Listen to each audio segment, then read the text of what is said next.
What is Hotun Detect all about? What we're going to do is go through a few of the features and benefits that Hotun Detect will give you.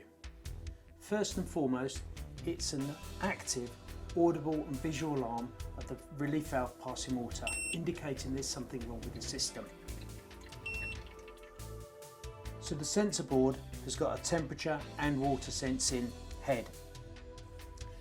Hotun Detect has the ability to give you 3 different alarm levels. One from 0 to water at 0 to 60 degrees C, the second at between 60 and 85, and then the third level critical alarm is above 85 degrees C. Fitting couldn't be simpler.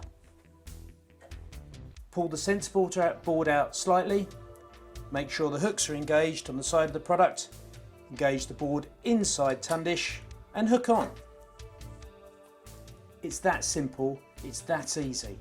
And now you've got an active alarm for any water dripping out the pressure relief valve.